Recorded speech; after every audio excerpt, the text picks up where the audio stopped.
A história da nossa Igreja insere-se no que Deus vem fazendo em Braga e no Minho ao longo dos séculos. Guimarães, berço de Portugal, e Braga, cidade do Arco da Porta Nova, estão entre as primeiras cidades do mundo a abraçar a mensagem do Evangelho de Jesus, a verdadeira porta. Os bracarenses destruíram o seu templo à deusa egípcia Ísis e sobre as suas ruínas edificaram a sede de Braga, o primeiro templo cristão do que viria mais tarde a ser Portugal. Ao longo dos milénios, o Espírito do Senhor esteve em ação nos habitantes destas cidades.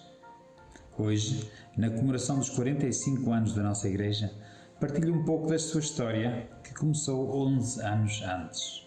Estávamos em 1973, quando chegou a Braga o jovem casal missionário Osvaldo e Estela Bonfim, enviados pela Convenção Batista Brasileira com o objetivo de fundar uma igreja batista. Em oração, fixaram residência em Braga, onde poucos meses antes havia chegado outro casal, Silas e Nídia Pego, vindos de uma igreja batista de Lisboa. Às reuniões em casa do casal Bonfim, no centro de Braga, em que o bebê participava, cedo se juntaram José Manuel e Tiva Fernandes e Agostinha Lessa. A 4 de janeiro de 1976, nasce a Igreja Evangélica Batista de Braga. A pregação do Evangelho encontrava resistência na Roma portuguesa, com zombaria, insultos e até alguma agressividade física, mas em oração as dificuldades eram superadas e o número de crentes aumentava. Era difícil encontrar quem alugasse aos protestantes em Braga, mas após algumas tentativas, conseguiu-se um espaço na Avenida da Liberdade, número 566, que viria a ser adquirido anos mais tarde com um empréstimo da Convenção Batista Portuguesa. Francisco Batista, o primeiro jovem nas taipas a aceitar o Evangelho pela pregação do pastor Bonfim, é consagrado ao ministério pastoral. Em 1984, a igreja é oficialmente registada. O casal Bonfim regressa ao Brasil e é substituído pela família do pastor Elton e Miriam Rangel, igualmente apoiados pela Convenção Batista Brasileira.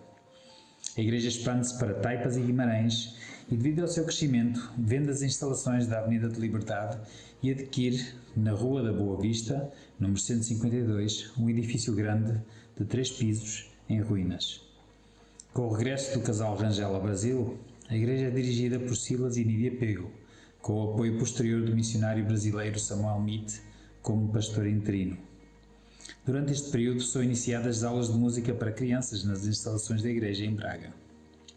Em 1983, no início do pastorado de Hélio Garcia, a igreja cria a Fundação Stella e Osvaldo Bonfim.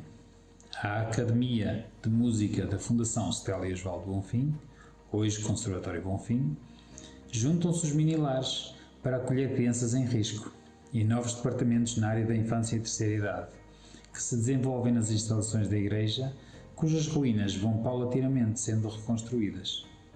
A Fundação inicia ainda serviço de apoio ao domicílio em Guimarães. Mas no final da década de 90, um escândalo pastoral abala a igreja. Desiludidos, escandalizados e sob uma esmagadora dívida financeira na Fundação, a maioria dos membros abandona a igreja, deixando-a em ruínas espirituais. Mas Deus tinha outros planos. Simultaneamente, envia os missionários americanos Steve e Patricia Mosley para pastorear a igreja e, num curto espaço de tempo, no início do ano de 2000, faz chegar a Braga uma vaga de jovens casais crentes para a fortalecer. A igreja recupera e cresce e poucos anos depois juntam-se à igreja os pastores brasileiros Mauro Prado e Israel Cruz com as suas esposas, e ela estende as suas raízes missionárias para apoiar as pequenas igrejas batistas de Póvoa de Varzim, Pias e Valença, e lança-se num projeto missionário de 5 anos com a Fundação Bonfim em Angola, nas áreas da educação e agricultura, com o jovem casal Pedro e Ana Silva. O pastor Mauro substitui o pastor Steve Mosley como pastor principal e são auxiliados pelo casal missionário americano Michael e Nina Andrzejewski. Durante este período, a igreja consagra ao ministério pastoral Flávio News e Maicon Custódio. Em 2012, o pastor Mauro Prado assume o pastorado da Igreja Batista de Valença e o apoio à Igreja de Pias. Durante 3 anos, a nossa igreja é pastoreada por uma direção, liderada por Jonatas Pego. Perante as dívidas extremas na Fundação Bonfim, A Igreja canaliza durante esses 3 anos todo o seu esforço financeiro, incluindo o valor do salário pastoral, para o pagamento de salários em atraso na Fundação. Mesmo assim, só a intervenção sobrenatural de Deus viria a resgatar a Fundação Bonfim e transformá-la no pilar que hoje é. Luciano Sabo é consagrado ao Ministério Pastoral para a Igreja da Póvoa de Varzim, a qual se autonomiza. É formalmente organizada a Igreja Batista de Taipas como Igreja Autónoma e a Igreja Batista de Barcelos é igualmente constituída. O Senhor envia novos reforços com a chegada do casal de missionários Diné e Rose Lota da Convenção Batista Brasileira. O ministério da Igreja é mantido em Guimarães e é retomado em Valência e Pias. Aos seus 80 anos de idade, a irmã Lúcia Peng, mãe da irmã Alice, membro da nossa Igreja, seguindo a voz audível de Deus, é chamada para a cidade de Cantão, na China. A Igreja apoia-a durante os 7 anos em que ela ali desenvolve um ministério clandestino de pregação do Evangelho e distribuição diária de alimentos aos pobres. Muitos são salvos e a Igreja chinesa é fortalecida antes do seu retorno a Braga, onde ainda hoje vive. Em 2016, o pastor Teotónio Cavaco assume a liderança da Igreja com a sua esposa Madalena Cavaco. Ezequiel Julião é consagrado ao Ministério Pastoral para Guimarães.